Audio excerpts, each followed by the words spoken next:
Namaste all.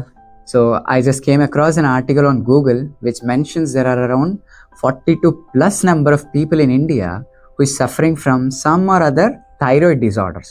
అసలు ఈ thyroid అంటే ఏంటి?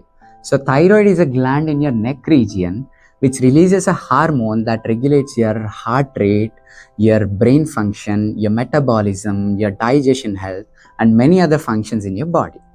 సో మనం ఈ 42 million పీపుల్లో ఆల్రెడీ ఉన్నా లేదా ఉండొద్దు అనుకున్నా అసలు టెన్షన్ పడే పనే లేదు. So let's include few yoga poses in our regular workout to maintain our thyroid health.